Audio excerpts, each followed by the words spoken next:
آخران سوالی من همین است که بعد از خواندن قرآن کریم کتاب را میبوسند، این جایز است؟ بوسیدن در یگان جا نامده است، در یگان آیت یا حدیث نامده است که الله تعالی گفته باشد که وقتی که قرآن ختم کرده شدیتون یا قرآن دیدیتون یا قبیدیتون بوسه کنیتون آیت نیست، حدیث هم نیست که پیامبر صلی الله علیه و آله گفته باشن قرآن بوسه کنیتون گفته باشه نیست.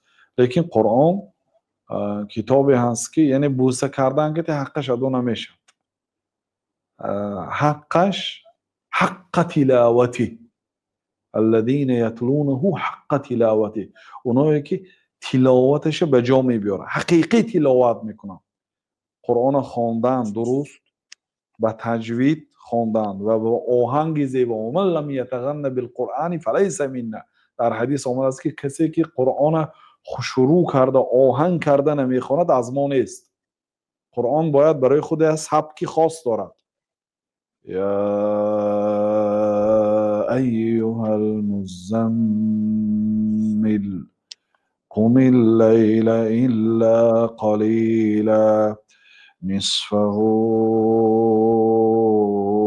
أو انقص منه قليلا أو زد عليه ورتل القرآن ترتیلا.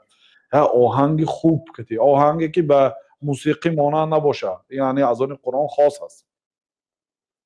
همین آهنگ کتی خواند، تلاوت تجوید کتی خواند، بعد معناهاش داند، بعد به معناهاش عمل کند، طبق قرآن حکم کند، این آدم قرآن حقش داد. یا آدم ریش ندارد، به زور همین نمازهای نادرست و درست میخواند، در ماه رمضان مسلمان میشد، بعد قرآن خوانده یا آیت میخواند و قرآن بوسه، این بوسه کردن که در حق قرآن ادا کرده نمیتونید.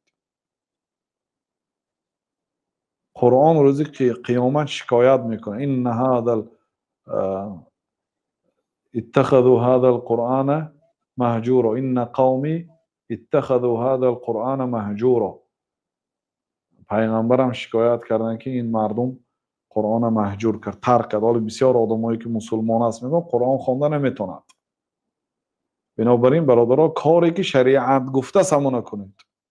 شریعت نگفته است بوسه کنید، شریعت گفته است خوانید، با تجوید خوانید، حفظ کنید، عمل کنید، معناهاش دانید، حکم قرآن که حکم کنید بین دو کس یا بین آدم ها.